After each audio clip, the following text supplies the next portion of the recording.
Por lo tanto, pasamos directamente a la última ponencia, la ponencia del profesor Genaro Chich García, que, bueno, junto con la profesora Chávez, que acaba de salir de la sala, fueron los dos mentores sevillanos que tuvimos Darío Bernal y yo cuando decidimos organizar este congreso. Creo que fue Albert Rivera, este congreso no es la primera edición de este congreso, creo que fue Albert Rivera que dijo que éramos unos pipiolos. Efectivamente, si no hubiera sido por ellos, nadie nos hubiera escuchado en ningún sitio, ni en Sevilla ni en Écija, donde se portaron muy bien y nos financiaron muchas cosas.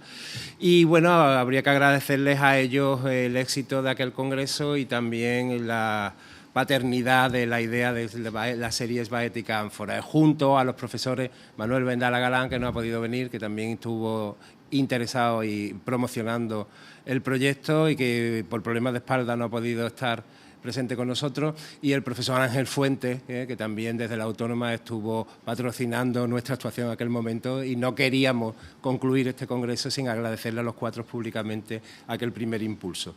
Por lo demás, bueno, como se dijo el primer día, este congreso, 20 años después, es un homenaje a los trabajos de Genaro Chich García y a la persona de Genaro Chich García en su universidad, aunque demasiado tarde con respecto al año de su jubilación, pero nunca es tarde si la dicha es buena. Y como mejor conclusión en ese homenaje, pues su conferencia, que hablará sobre las ánforas béticas y la economía del Imperio Romano, una visión desde el Olimpo ya casi de la ciencia. No, todavía no en los Campos Elíseos, pero sí en el Olimpo. Apoteósicamente, que quiere decir entre los dioses. Aquí queda su conferencia de clausura y luego diremos muy brevemente unas palabras de conclusión. Muchas gracias. Bueno, me quedo aquí con él por si tiene problemas técnicos. Que es muy fácil. Muchas gracias a todos en general y en particular a los organizadores del Congreso que han querido contar conmigo para hacer un poco una reflexión un poco más general. Yo me he dedicado siempre, soy generalista.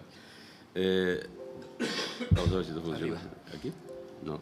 Y ahora lo que se atasca. Ya hemos empezado. Ahora es que va cambiando, ahora es en la tele. ¿Ven? Ha decidido... Yo he sido siempre generalista. Mi reencuentro con las ánforas fue una cosa, digamos, accidental.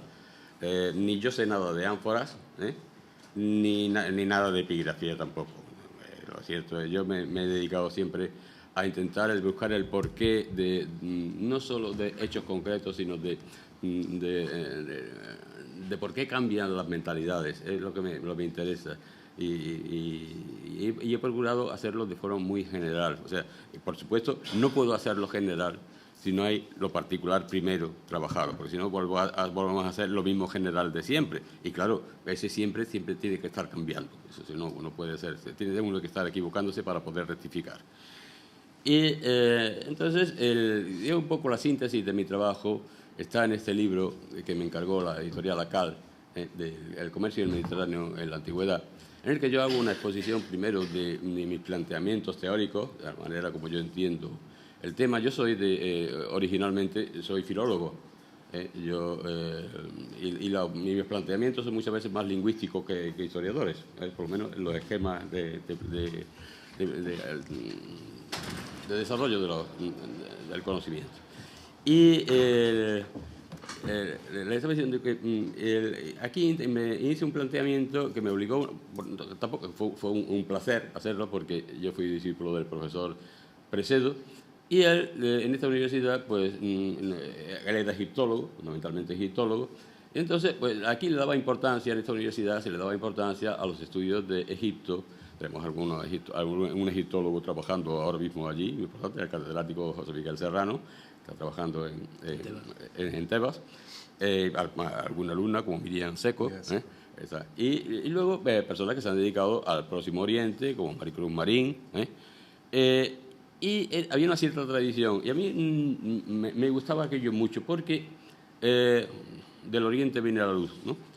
El preguntar por qué surge la escritura. Son cosas, le voy a ser sincero, no voy a tener a lo que esto porque soy piadoso y son las 2 menos cuarto. O sea, yo voy a hacer una presentación de la presentación y nada más. Y si alguien quiere luego, evidentemente, y si, es más, la presentación, que es simplemente una, ahora lo ven ustedes, es unos cuadros con las líneas de eso, porque aparte que yo no sé hacer presentaciones ni nada, pero sí, va a ser otro tema, ¿no? De muchísimos defectos está ese. Pero es un esquema que he hecho del esquema que yo había hecho del esquema. De modo que voy a hacer un esquema del esquema del esquema. O sea, pero quiere decir que estoy dispuesto a retender luego las cuestiones que a ustedes se les susciten. Bueno, voy a entrar ya directamente en esa idea. Esa es una reflexión general, el que, por supuesto, se puede seguir ampliando. Para mí no hay historia de una cosa concreta, sino para mí hay historia. A mí no me gustan las divisiones de antigua, media, moderna, contemporánea, nada por el estilo. A mí me gusta historia. Historia es historia y punto. Igual que física es física y matemática es matemática. Y luego tú te puedes especializar, evidentemente, y aplicarlo a una cuestión concreta. Pero, en fin, un poco la idea general. Es para que me entiendan, lo pego un poco por donde voy a ir. Perdón, esto ya vuelve a funcionar mal. Si yo hubiese encontrado un trabajo como el de Piero Berni, hace 45 años, que fue cuando yo empecé con estas cosas, pues las cosas hubieran variado. El trabajo, mi tesis doctoral, que se leyó en 1977, se titulaba Bases y Desarrollo del Comercio Aceitero de la Bética en el Alto Imperio Romano. Y un tribunal en esta misma sala, si no recuerdo mal, no estoy muy seguro, pero, que presidía el doctor Blasquez, con el que tenía yo ciertas concomitancias de algún tipo. No soy alumno suyo ni muchísimo menos, sí, porque por lejanía, no por otra cosa. Y bueno, quiero decir que siempre me he dedicado al comercio fundamentalmente. Es una cosa que siempre me ha gustado, quizá por mis orígenes, un poco por la profesión de mi padre y cosas por el estilo. Bueno, entonces, si yo hubiese tenido ese tema, yo prácticamente no tendría muchísimas ideas de las que he sacado, porque cuando tuve que buscar tiestos por ahí, la gente, obras de moros, como decían la gente por aquí, porque era anterior a los cristianos, por tanto, era de los moros. Eso es un poco también una cosa muy bonita para estudiar, pero en fin, no es eso lo que voy. Y bueno, cuando me enteré que salió el primer, que yo no lo conocía, el primer trabajo de Ponsí, que había hecho el recorrido de río arriba, y yo había empezado desde Córdoba, que estaba trabajando en Córdoba, había empezado desde Córdoba, y luego desde Écija, que es mi pueblo, pues lo había hecho hacia Palma del Río. Bueno, cuando me ves, evidentemente, encantado. Y por eso digo, si hubiera tenido esto, evidentemente, los planteamientos hubiesen variado desde el principio. Y es decir, que es una labor acumulativa. Quiero decir, vamos haciendo la cosa, y lo que no se nos puede pedir a los que empezamos casi medio siglo en estas cosas es que estemos al nivel que están ustedes. Eso es evidentemente imposible, en todos los sentidos. Y bien, le digo, voy a seguir igualmente porque si no me enrollo. Vamos a ver si esto funciona. Hay una cosa que, evidentemente, cuando se dedica uno al comercio, lo primero que le llama la atención es el tema de los medios de trasladar las mercancías. Y, por supuesto, el tema del transporte. El tema del transporte es muy importante, porque, ven ustedes, esto son estimaciones hechas sobre los precios del transporte, son distintas, pero vamos a ver, a mí lo que me interesa es un poco las diferencias que hay entre un nivel y otro. Lo que en mar cuesta, por ejemplo, un denario, si ese mismo mercancía transporta por un río, estoy hablando con la primera estimación, que es de Duncan Jones, por río ya son 5 veces más, y por carretera, digamos, esos medios luego se han ido ajustando. Por ejemplo, el César Carrera pues está mucho más refinado, ¿no? Yo sí, pero es para que una idea que se haga una idea de que es muchísimo más barato el transporte por agua que el transporte por tierra. Y bueno, entonces tiene que ir fijándote. Vamos a ver qué tipo de transporte, para la época que yo voy a estudiar, qué tipo de transporte hay, y por tanto, cuáles son las proporciones de precios. Pues no vamos a decir precios, pero vamos a decir proporciones que pueden existir. Entonces, ya aquí, pues, vamos a ver. Al contrario. ¿Ahora para acá? No, ¿qué va? Al revés. Siempre a la derecha. Aquí. Bueno, aquí empecé un poco con el Guadalquivir. Era el río que, por muy que se diga que era, es una porquería de río. Vamos, es un río que en verano, sin contar con las represas y eso, se puede en muchos sitios se puede vadear. Hay alguna batalla del Valle o de las Estacas, de Lipa, ¿no? Y cosas así, ¿no? Y entonces es un río que Bonsor lo vio muy bien, pues es un río y digo muy bien porque era hijo de ingeniero y trabajaba en estas cosas, que era mucha pendiente y poco caudal. Pues que son dos cosas, estoy hablando entre la parte de Córdoba, por el parte de arriba, menos todavía, más, entre Córdoba y Sevilla, pues Sevilla ya es navegación marítima, aquí hay mareas todos los días en Sevilla, con el nivel de marea que se pueden ver en los puentes. El puente, no estos de aquí, sino los de verdad, yo sé donde pasa el río de verdad, porque el río no pasa ahora por aquí, este que vemos aquí es una dársena, que está aquí, ¿no? Entonces, para evitar inundaciones y eso, el río se llevó más lejos, pero en fin, un poco de señalarles el tema. Y bueno, entonces me metí y vi aquello que cuando dice Estrabón, que en su tiempo, y él escribía entre época de Augusto y comienzo de Tiberio, pues se había hecho unas reformas en el río que permitían que pasar de piraguas monóxilas a embarcaciones más extensas. Estoy hablando desde Alcalá del Río para arriba, que es donde un poco cuando ya allá el río no es navegable por naturaleza. Y bueno, lo vio. Entonces yo ya me metí en eso ya se ha estudiado. Esta situación de lo que le voy a decir ahora duró hasta la invención del ferrocarril, porque ese es un tema muy interesante. Y cuando se inventa el ferrocarril, la navegación fluvial desciende mucho de importancia relativa, no del todo, y muchísimo menos. Se sigue utilizando y bien, no aquí, pero vamos, en otros sitios sí. Y entonces el tema que lleva a otro punto que hay que plantearse, qué mentalidad, qué conocimientos técnicos existen y qué mentalidad hay que los pueda acoger o no. Porque en la época de Nerón, con seguridad, se conocía la máquina de vapor.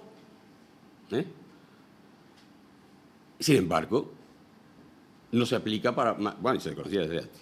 Pero vamos, quiero decir con seguridad, como máximo de eso, como mínimo. Sin embargo, no se aplica. No se va a aplicar hasta el siglo XVIII, saben ustedes, prácticamente, ¿no? Sin embargo, es la misma, los principios son los mismos. La de Olip y la máquina de vapor de los hermanos es el mismo, el principio es el mismo. Igual que se conocía la teoría heliocéntrica, pues desde el siglo III antes de Cristo, por lo menos. Pero lo que pasa es que no se podía demostrar y, sin embargo, en el siglo XVII, cuando Galileo, que ha leído la teoría de Copérnico, que no causaron ningún problema a Copérnico, porque no lo pudo demostrar, está mucho más elaborada, un planteamiento matemático. Sin embargo, en ese momento, cuando Galileo le aplica esa lente que se estaban desarrollando para la vista, pero lo aplica para mirar arriba, y que ha leído a Copérnico, pues ve que aquello funciona. Y aquello, claro, empiezan ya implicaciones políticas de todo tipo, y cambian las cosas. Y sin embargo, antes no habían cambiado. Quiero decir, hay una mentalidad, y por eso a mí me interesa mucho el estudio de las mentalidades, la mentalidad, el desarrollo del estudio de las mentalidades, porque me explica, junto con lo demás, todas las cosas, porque evidentemente todo lo demás implica un cambio de mentalidades, que va cambiando como va cambiando todo. Por favor, ¿me puede dar agua? Sí. Bien, entonces, aquí tenemos un poco el tema de esta aplicación, una aplicación que no es romana, mucho menos, sino del mundo oriental, ¿no? Egipto influyó muchísimo en Roma, y la conquista de Egipto por Augusto significó muchísimas cosas. Gracias. Pero voy a ir un poco más a lo concreto. Bueno, aquí el tema de que el río tuvo que ser fijado para evitar los problemas de excesiva pendiente, que a partir de cualquier ingeniero que ustedes lo consulten le dice eso, la excesiva pendiente y por tanto velocidad y por tanto y también escasez de agua. Entonces, si tenemos las noticias de Estrabón, y tenemos el conocimiento de que Tiberio, hacia el año 15 como mínimo, o sea, al comienzo de su reinado, pues ya estaba metido en estos problemas, como cuenta Tácito, ¿no? El río Tíber y sus afluentes, y con los problemas que aquello le causó, Casidión también lo trata, y luego lo recogerá todo Plinio, el tema de esos barras, es que aquí en castellano se le han llamado siempre puertos, miren ustedes el diccionario de la Real Academia, uno de los aspectos es puerto, que puerto es un lugar de paso, igual que puerta es un lugar de paso. Y por tanto, puerto puede ser un puerto de montaña, un puerto de mar, o sea, un puerto es un puerto. Y entonces, y en esas, como dice Plinio, había abertura para se podía pasar. Pasaban cuando se contenía el agua y periódicamente se abría para que saliera aquello en tromba, como en este cuadro que perteneció a la colección Thyssen-Bornemisza, que luego hace unos años lo vendieron. Lo vendieron. Bien, y ve un poco, es en el Támesis, ¿no? Pues una esclusa, un poco, ¿no? El sistema. Quiere decir esto que, evidentemente, el río abajo, esto es peligroso, evidentemente. Esta barca cuando saca, tiene que ir, hay que tener una cierta habilidad para que ello no se vaya a hacer puñetas, ¿no? Pero bueno, es mucho más barato que llevarlo río arriba. Por eso los estudios de carreras, pues contempla que si es para arriba hay que ir jalando, hay que ir el Chiari o el Ciari, ¿no? Los irrigadores, y para abajo no. Entonces, claro, también luego está el tema del transporte de la madera, que es una cosa interesantísima, porque si decimos materialismo por utilizar el término latino, materia es madera, es el maderismo. Sí, la utilización de la madera es fundamental, y eso la arqueología lo detecta muy mal. A lo que quería un poco llamar la atención, ¿no? Por eso los estudios que se han hecho sobre la madera en el mundo humano a mí me parecen muy interesantes, porque es tan difícil que se conserve, mientras que una ánfora pues se conserva, como decía Enrique con lo del tema de los pellejos y demás, ¿no? Es que el pellejo es más difícil de localizar, aparte de que es más caro y todas esas cosas, ¿no? Pero en fin, a lo que voy a seguir, vamos a ver si ahora lo hago bien. Bien, hay un tema interesante que para mí marca una ruptura entre lo que es la Roma, vamos, habría todo el mundo, pero lo que quiero decirles lo voy a decir después, que es el hecho de que Roma conquista en el siglo II, a finales del siglo III, de la Segunda Guerra contra los cartagineses, Roma se queda dueña de grandes territorios, eso, y en los años posteriores, la ampliación está puesto ahí un poco, esto lo he tomado de Internet, un poco los dominios de Roma después de la Segunda Guerra Púnica, pero después las conquistas durante el siglo II. Eso es lo que me interesa. La conquista del siglo II, que meten a Roma en el mundo de los negocios, y nunca mejor dicho, todo tipo de negocios, helenístico. Y eso y hace a Roma inmensamente rica. Y bueno, el tema es que esa riqueza, como sucede cuando se produce de golpe muchas veces, no va a parar a todos por igual.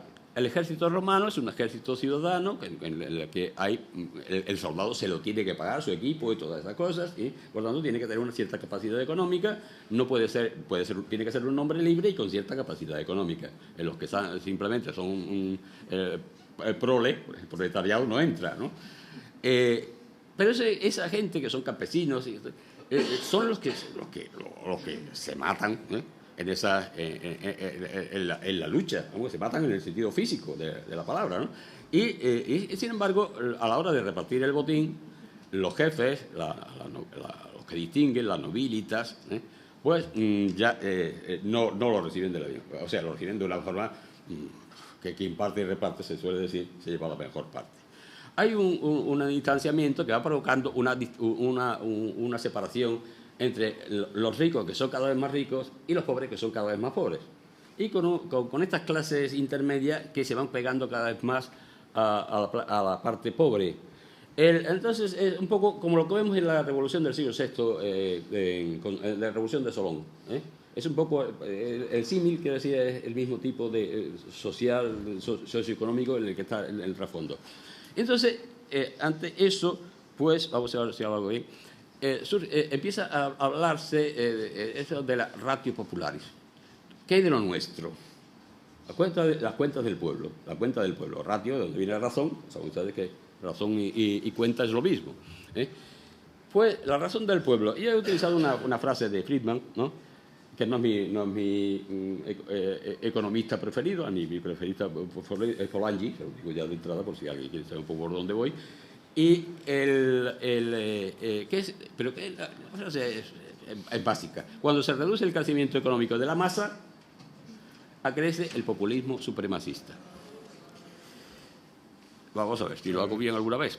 Entonces nos encontramos que ya el último tercio del siglo II antes de Cristo, pues hay gente de la nobleza, pero que decide, porque son los que tienen acceso al poder, los que controlan el poder, los que pueden presentarse a cónsules y están en el Senado y demás.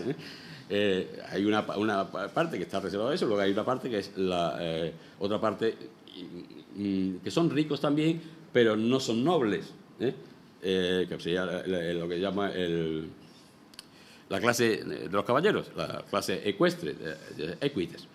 Digo, se lo señalo porque es que va a salir ahora inmediatamente. Entonces, esta gente, esta familia, los Sempronio Graco, ¿no?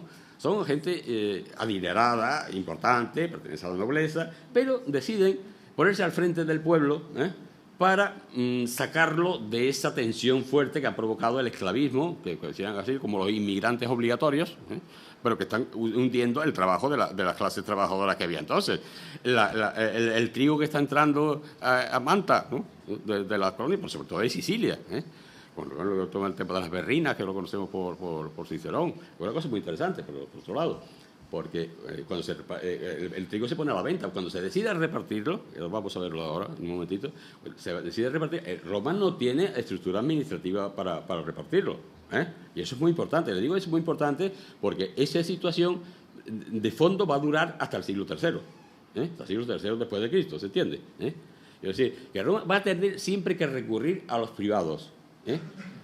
¿Cuál es la relación con los privados? Ese es un tema. Por ejemplo, el tema de los difusores oleari no tiene nada de nuevo en el fondo si ustedes lo comparan con los manquipes que aparecen en las berrinas de Cicerón, y que lo estudió Ferrer, maestro, estudió el tema desde el punto de vista económico de la parte de la República, y son gente que contratan con el Estado, tienen un sistema de compensaciones, hay un poco de banca por medio. A mí me interesa mucho el tema del dinero, porque en la economía el dinero puede ser moneda o puede no ser moneda, porque la moneda, el dinero es mucho más antiguo que la moneda. Ustedes tienen todas las tablillas mesopotámicas y eso, que le están hablando de transacciones económicas, y sin embargo no hay moneda como nosotros lo entendemos. Hay una idea de referencia, pero esa unidad de referencia, un gur de cebada no se trasladaba de un lado a otro, era una referencia. O sea que el dinero inmaterial tampoco es una cosa tan nueva, pero en fin, nos podíamos perder, ¿verdad, Paquita?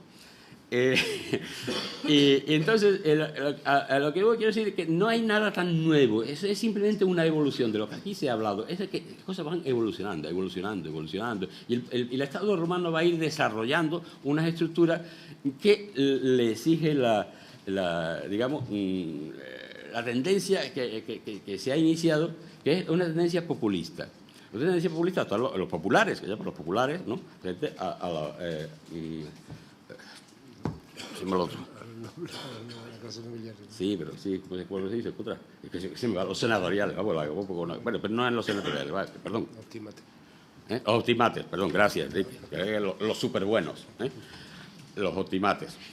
Y el tema es que cuando Tiberio se pone en marcha esto, pues se da cuenta que al final pasa lo que le pasó a la Segunda República Española, cuando en el primer decenio, el primer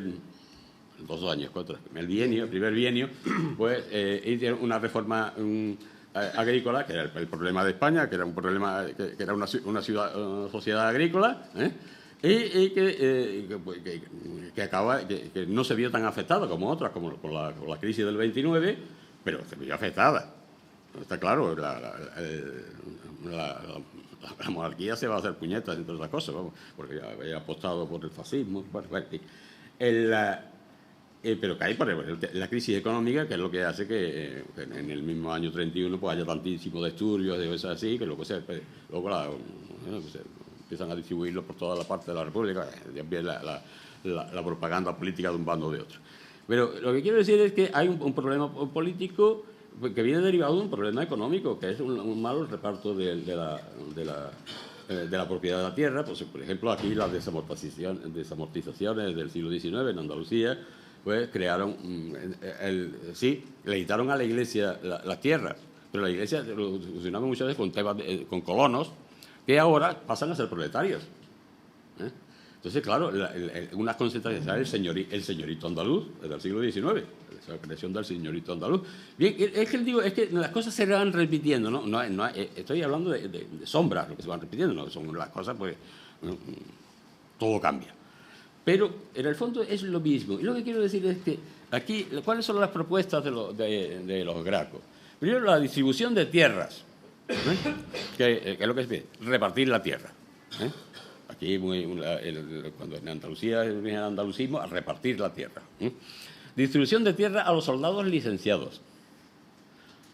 O sea, que tengan acceso a ocupar tierras, no solo al que los compra el Estado, porque el Estado le debe dinero a particulares, porque el tema de la deuda pública también es interesante. Pero sí, asentamiento de los soldados licenciados en colonias. Concesión de la ciudad de la Riera Romana a latinos e itálicos, porque el ejército romano sí eran los romanos, pero luego estaban los aliados, los socii. Y bueno, eran los que mandaban por delante, ¿no? para que perdón, me estoy alargando muchísimo. Perdón. Entonces, el tema es que fracasa y el Tiberio fracasa y 10 años más tarde su hermano Gallo Sempronio, pues, vuelve a la carga, pero lo hace con otra manera. Dice, aquí hace falta dinero, que es lo que no se pudo utilizar ni en la Segunda República, ni eso, no tenía el Estado, no tenía manera de hacer las compensaciones, evidentemente, si aquello se quería mantener el sistema, si puede expropiarlo todo y no pagarlo, pero no, había que pagarlo, o sea, el tema es que aquí es lo mismo. Hay que pagarlo, y entonces decide utilizar a la clase esta de los caballeros, de los equites, para luchar contra los intereses de esa nobleza de federadores, que va a sigue existiendo siempre, y entonces esa manera de pegarse, de darle privilegios a los equites para contrarrestar el poder de los senadores que tienen la acción política. Es una manera de socavarlos. Entonces encontramos que ya empieza un movimiento que luego al final va a terminar en guerras civiles, como saben ustedes. Y hay una cosa que ahí quiero señalar en el año 74, pues esto es una idea de Antonio Aguilera, de que cuando el edil Seius, Marco Seius, vendió todo el año, durante todo el año, el aceite al precio de un as cada 10 libras. Eso es lo interesante es que primero, se reparte la comida, pero se reparte subvencionada, o sea, no es gratis necesariamente. Eso ni va a ser nunca gratis en muchas cosas. Luego será con el trigo después, pero el aceite posiblemente no fue, salvo casos extraordinarios, nunca. Y entonces, y otra cosa que le he puesto ahí, el caso de César, que es con el que el sistema populista triunfa en Roma. Entonces, la oligarquía que tenía la democracia fina de prestigio de Roma, pues pierde el poder. César se acabó la democracia, teóricamente sigue manteniéndose. La res pública es la cosa pública, no tiene nada que ver con la república como nosotros lo entendemos. Bien, y César, es una cosa interesante que César, que se hace riquísimo ocupando la Galia, pues, y puede financiar ejércitos y demás, está siempre acompañado por banqueros. Esto estudió Ronald Syme, lo estudió bastante bien. Voy a seguir. El tema es que con César empieza, y César, una vez que ocupa el poder, pasa como a los populistas, ya vamos a dejarnos un poquito de esto y vamos a poner límites a estas cosas. Entonces, si se limita el número de derechohabientes del reparto de trigo a 150.000, no todos. ¿Sí? Bueno, y las cosas un poco... hay una cosa muy interesante de César, es los años que pasa en Egipto, que no fue, evidentemente, a acostarse con Cleopatra nada más, ¿no?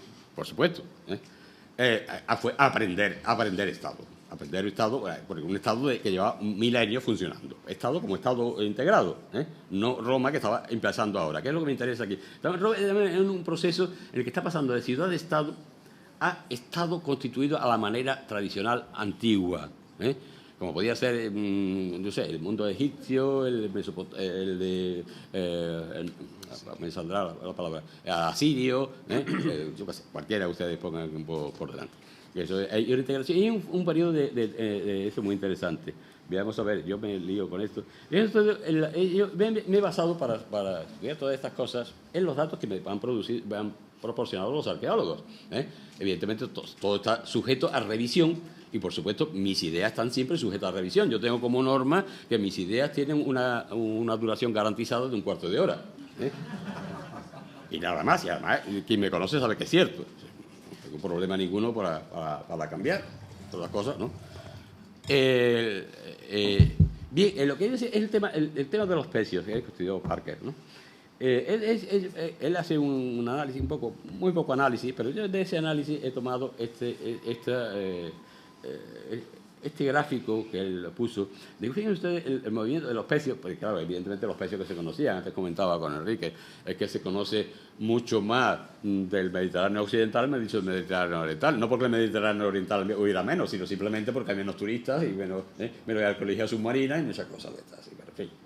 Pero bueno, en general se puede ver, fíjense ustedes, como una subida desde el siglo VI en adelante, que culmina en la época de Augusto. Y después, ya ven ustedes una desaceleración que se hunde en el siglo II, antes de Cristo. Final del siglo II, siglo III, vamos, se hunde. Hay una cosa, lo dicen los precios, simplemente es referencia. Entonces, yo pensaba hacerle, ya le digo, un poco, esto ya cuando se lo puedan ustedes leer, si eso sucede. Pues el tema de las reformas de Augusto, el tema con el tema de la nona relativo a los precios, porque hay una cosa que tenemos que tener presente, o sea, que el Estado, vuelvo siempre a lo mismo, el Estado funciona a través de privados, casi siempre, y incluso cuando funciona ya a nivel oficial, podemos decir a partir de los severos, el Estado se encarga muchas veces de la compra, de la ordenación, el fisco y patrimonio y provincia bética y todo lo que quieran ustedes, o los Augustos primero, lo que sea. Pero siempre, digamos, la legislación que conserva el vigente, por eso digo que está interesante, la interesante dice seguir privilegiando a los armadores, porque los armadores son los que ponen el dinero y para construir los grandes barcos, cosa que los nobles no podían hacer directamente, pero sí lo podían hacer sus esclavos, porque el noble no puede porque es una persona y la persona no debe trabajar y por eso tiene esclavos. Pero el esclavo no es una persona. El esclavo es un ser humano, pero no una persona. Persona es un concepto jurídico, no es un concepto biológico. Y entonces vemos que los ricos están siempre detrás de todo esto, como han estado siempre, un poco los poderosos. Lo que pasa es que si no pueden estarlo directamente, lo están a través de, por ejemplo, de las compañías mercantiles estas, navieros. Ellos no pueden estar porque hay una ley del 206 a.C. que se lo prohíbe además, o sea, y la ley no se abole, y sin embargo siguen actuando. Y claro, lo que pasa es que trabaja a través de personas interpuestas, muchas veces esclavos. Eso pasa también con la banca. La banca romana es y les voy a dejar esta idea un poco un esquemático para que se hagan una idea de por dónde vais. Quien quiera en la presentación yo se la paso, no tengo problema ninguno. Yo tengo el currículum totalmente terminado, yo me corto la coleta hoy y se acabó todo. Pero es un poco para que vean ustedes, he puesto el imperio, la época he puesto imperio, etapa primera, de Tiberio, Calígula, ve un poco la condición de cómo la política atlántica de Roma, que es muy interesante, que se mantiene hasta Domiciano, una política abierta a Roma. Y el Atlántico para Roma es su vía de expansión frente al griego que está en Oriente. Es una manera de trasladar los romanos. Pero claro, aquello ya Augusto nos dice Estrabón que vio que la conquista de Roma, de Britania, era ruinosa desde el punto de vista económico, de otro punto de vista no. pero desde el punto de vista económico lo dice, que era económica. El tema de Tiberio, que es donde ya el imperio empieza a asentarse con el dinero que había obtenido Augusto. Augusto tuvo muchísimo dinero, como evidentemente con las confiscaciones, pero sobre todo con la conquista de Egipto. Egipto era rico en oro, rico en cereales, sobre todo dos cosechas tenía entonces, de cereales al año, y rico en otra cosa que se nos pasa, muchas veces dejamos de lado, pero que tiene muchísima importancia, que es el comercio con Oriente. Oriente siempre atrajo la plata, pero en la época del Imperio Español pasaba lo mismo. Porque el mundo del lejano Oriente, China, por ejemplo, no es rico en plata. Sin embargo, tenemos aquí el tema de la riqueza de plata, sobre todo aquí en Andalucía. El tema de la, es curioso que de la época de Tiberio hasta la de Nerón, los denarios se hacen con plata, lo que han estudiado los técnicos en estas materias, se hace, la plata es de la zona de Río Tinto, fundamentalmente, de la zona de la Bética y fundamentalmente de Río Tinto. Yo sé, son cosas importantes, porque luego, ¿por qué el primer emperador que no es de origen romano surge de la Bética? Eso no es una casualidad, eso no es una cuestión de simplemente de que nos caía bien, que lo habían votado la gente, o lo que no, es mucho más complicado, y es lo que hay que analizar. Bien, Tiberio, es decir, de Calígula, con esta política atlántica, que fue un desastre con él, pero que la mantuvo Claudio. Claudio, que desarrolla el puerto de Ostia, que empieza a darle beneficios a los navieros para que inviertan su dinero, a dejarse de tonterías. Y damos beneficios no económicos, sino también sociales. Es un poco la fusión de populus y plebs que se había producido en el siglo IV a.C., se va a producir otra vez. Por eso digo que las cosas se repiten de alguna manera. Y con Claudio, pues digamos que ese mundo, esa primera etapa, llega a su culminación. Entonces, la arqueología, en Córdoba, por ejemplo, la Córdoba de Claudio es la Córdoba de Claudio. Y sin embargo, con Nerón, las cosas empiezan a flaquear. Se nota un proceso de pérdida de capacidad productiva en muchos sitios, pero en el caso concreto de las monedas, porque el emperador, como necesita, le estaba diciendo el comercio con Oriente. El comercio con Oriente se estima que llegó a dar 2/3 del presupuesto, digamos presupuesto así entre comillas, ¿no?, imperial romano. 2/3 del impuesto, era el 25% del impuesto. Que sí, que había mucho contrabando, por supuesto, como toda la vida, ¿no? Que es un tema del que habla, por ejemplo, la ley Orea de Atenas, pues habla de que todos los privados tienen que registrarse para el tema de las indicciones del Estado. Otra cosa es que sirvan al Estado o no sirvan al Estado, pero todos tienen que registrarse. Lo digo un poco por lo de los que llamamos difusores oleari. No quiere decir que todos trabajen para el Estado, no todos trabajan para las nonas, por supuesto. Habrá quien trabaje para la nona, pero todos tienen que registrarse. O sea, por eso digo, muchas veces la epigrafía y esto, como se ha dicho aquí, nos muestra una cosa que según la miremos, pues la entenderemos de una manera o de otra. Quiero decir, que si todo es annona. No, todo no es annona. Pero ahora, annona tira de lo demás. Porque hay una cosa y un poco una etapa culminante, la etapa de Vespasiano. Vespasiano, y prácticamente voy a concluir con esto. Vespasiano, que recoge la crisis económica de Nerón, que se ve en la devaluación del denario del año 64-66, yo me acuerdo, 64. Una devaluación que es la primera devaluación del denario. Bueno, en Augusto el denario es el 98% de plata. Sin embargo, como dije a ustedes, como la época de Nerón y la época de los Flavios, desciende, con Nerón desciende un 5% el contenido de plata del denario, el oro se mantiene estable, pero la plata desciende, y la plata es el metal de los negocios, digamos, es la moneda de los negocios, la moneda media, es la moneda de 50 euros, la que maneja la gente. No maneja la de 500, la 500 sería el oro, y esa se reserva. Pero fíjense ustedes cómo eso. Luego, el tema que ven ustedes en esta imagen de la plata es la acuñación romana, entre el año 27 a.C., cuando se instaura la monarquía, digamos así, ¿no?, del Augusto, del más grande. o Julio César, o Gallo Julio César II, ¿no? Sería, si hubiera de otra manera. Es un equivalente de un denario, 25 denarios, un áureo, ¿no? Y luego todos los divisores ya en cobre, más complicado el sextercio y demás, ¿no? Bien. Y fíjense ustedes, hay una restauración con la conquista que hará Trajano. Pero mientras tanto, el tema de Vespasiano, que es un hombre que utiliza la caída, el desastre que es el final de la época de Nerón, digo porque hay unos desajustes tremendos en todos los órdenes, y hay un descontento, un malestar que termina con un golpe de Estado, con el cual Vespasiano, que está en Oriente, y que el primero que acude a Egipto, donde hace milagros, los reyes taumatúrgicos, ¿no? Los reyes taumatúrgicos.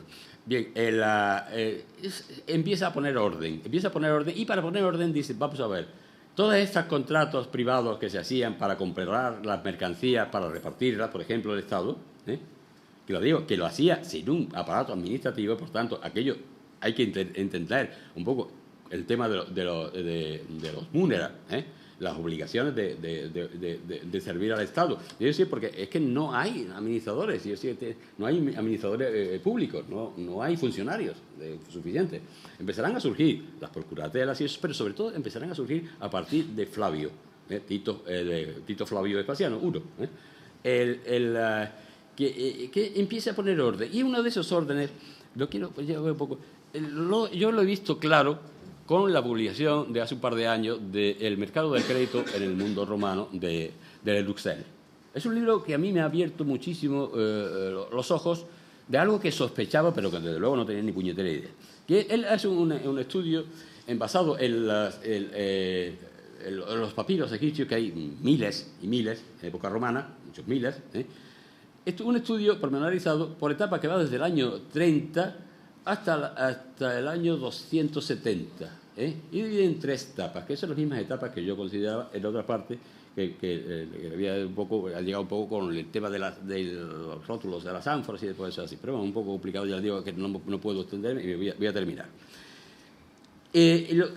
Con Vespasiano se ha terminado ya el censo de las provincias. Se ve que se ha terminado ya el censo provincial que había empezado Julio César, de las provincias, no solo el de Italia, sino el de las provincias, se ha terminado. Y él establece, que es lo que descubre, con documentos, todo esto es de Luxel, que establece un registro de la propiedad, registro obligatorio de la propiedad, en el que hay que poner, igual que ahora, todo aquello que incide en la propiedad, si hay hipotecas, si hay lo que sea. Hay que registrarlo. Y eso hace que el mercado del crédito, que al principio era local, porque era solo gente que se conocía. Ahora la gente pasa a conocer lo que el prestatario, lo que el que recibe el préstamo tiene para garantizar el pago o no. Entonces pasa, porque cualquiera, aunque esté, por ejemplo, en Antioquía, puede prestarle dinero a uno que esté en Hispalis, por ejemplo. ¿Por qué? Porque puede acudir y tiene obligación de suministrarle ese conocimiento. El mercado de los créditos se amplía enormemente. Es un tema muy interesante el tema de la banca. Le digo un poco siempre los banqueros. Porque antes hemos visto, por ejemplo, hacían las ventas o las compras, las hacía el Estado a través de subastas, como dice Adastan, como dice Columela, ¿no?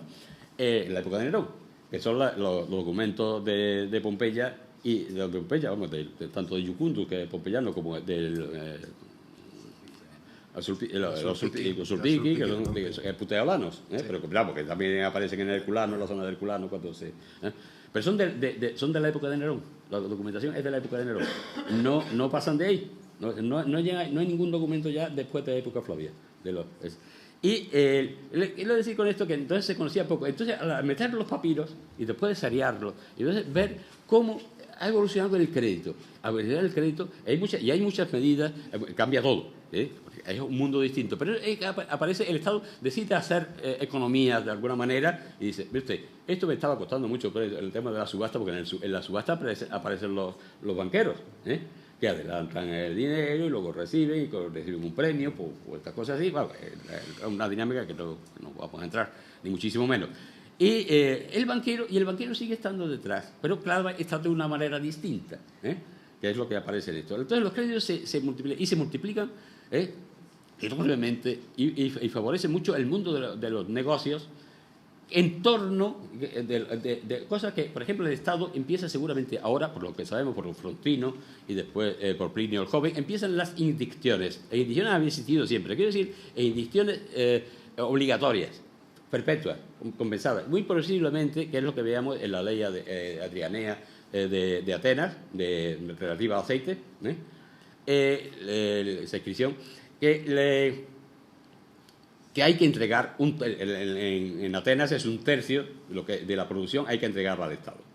Pero tiene que registrarse todo el mundo. Y el que vaya a exportar tiene que registrarse lo mismo. O sea, da igual que lo vendas al Estado. No, o sea, sí, se lo venda al Estado, pero te dice que se le comprará al precio que estuviera en la región. Dice exactamente. Esa es una frase que se vuelve a repetir en otros sitios.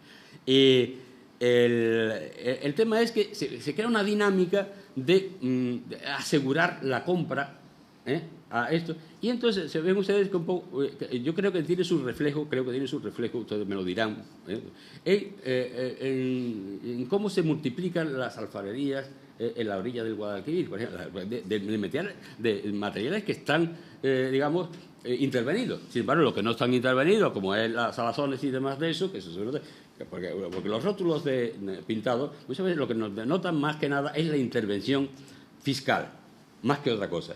Evidentemente, la intervención fiscal se produce la cosa que fiscalmente interesa registrar, y por eso se van complicando, se complican con Adriano, ¿no?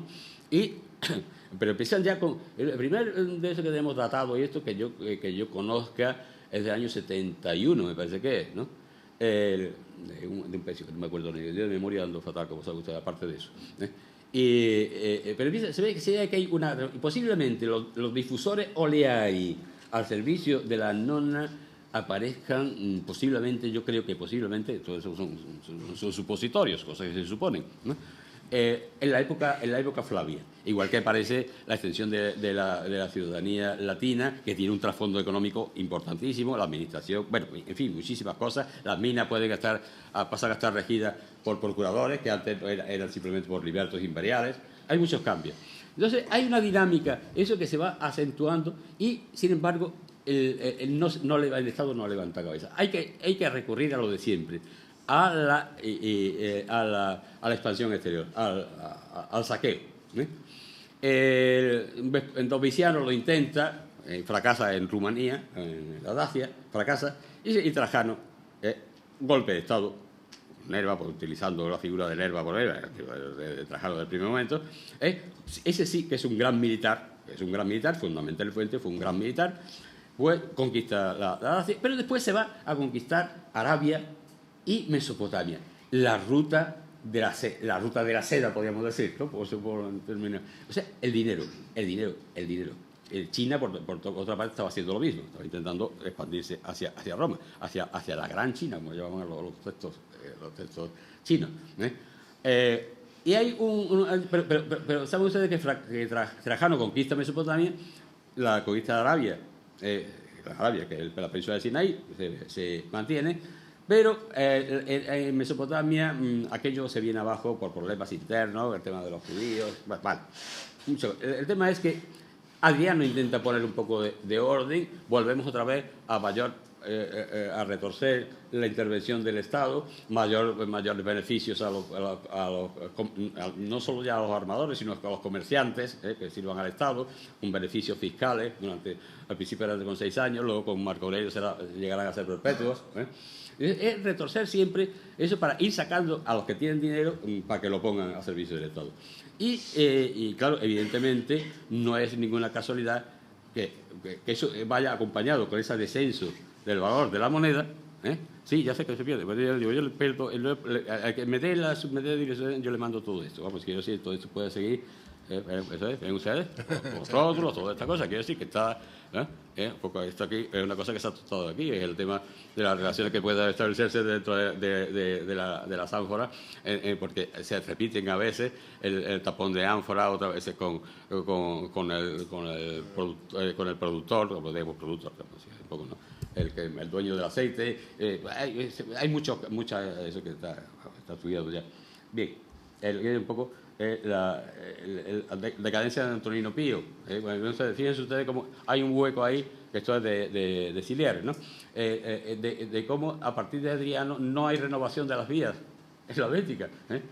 Ya no hay miliarios que hagan reparaciones y cosas por el estilo. Hay una vez. Entonces, el tema es que al final aquello fracasa, sobre todo fracasa con Marco Aurelio, en la época de Marco Aurelio, donde se produce ya una crisis muy digamos, aquello estalla. Aquello venía fraguándose la crisis, pero estalla porque las minas cierran, las minas con pozos cierran, eso ya lo vio en los años 30 Davis, vamos, no es una cosa que lo que ahora se está refrendando.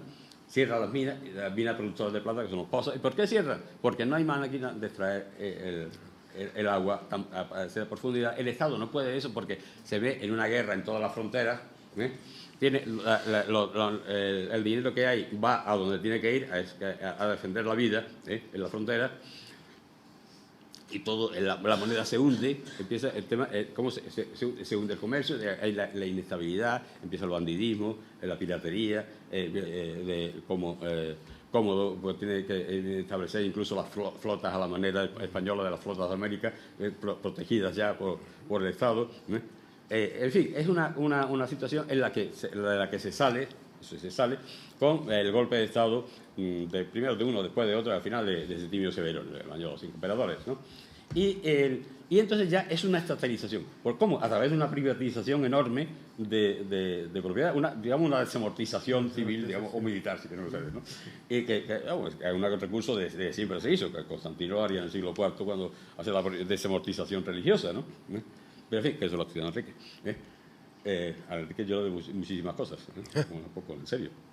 Pero en fin, y el tema es que es una intervención cada vez mayor del Estado, la procuradela se va multiplicando cada vez más, la administración va creciendo, va habiendo cada vez más administradores y el Estado se va convirtiendo en un Estado a la manera antigua, que es con lo que tenemos con Constantino, donde hay un oro y no hay plata prácticamente. Quiero decir, la plata prácticamente ha desaparecido, terminará desapareciendo del todo, plata y cobre, y nada más. Hay honestiores y humiliores, potentiores, y, ¿cómo se dice? Me va la palabra de la cabeza. Bueno, y los muy pobres. Y esa separación de castas, digamos, ¿no? Que ya es insalvable porque la clase media ha desaparecido igual que ha desaparecido la plata. No quiere decir eso que sea absoluto, que siempre hay esto de todo. Pero sí, quiero decir, se ha debilitado mucho. Y perdone, que iba a decir que iba a tardar muy poco y aquí estoy todavía.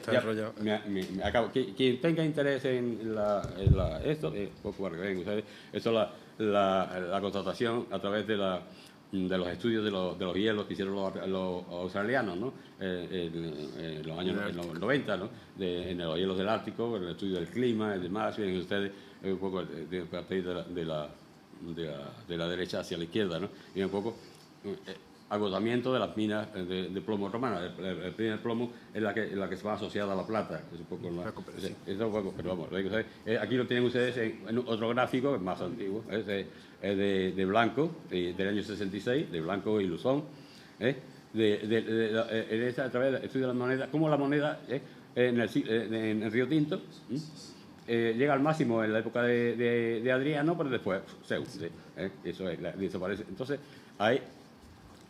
Y al final, bueno, después eso había puesto un adorno, porque me gusta esta marca de ánfora que se encontró, que me envió Ventura. Ángel Ventura, sí, el de Zosuma. De Córdoba. El de Zosuma, Colona. Colona. Está desarrollado los colonas, ¿no? Eso es una colona y luego del calendario vegetariano. Todo. Son cosas muy interesantes que para estudiar, pero se pueden imaginar ustedes que si ya les ha aburrido durante este tiempo, como en mi último día, me van ustedes a perdonar. Muchísimas gracias y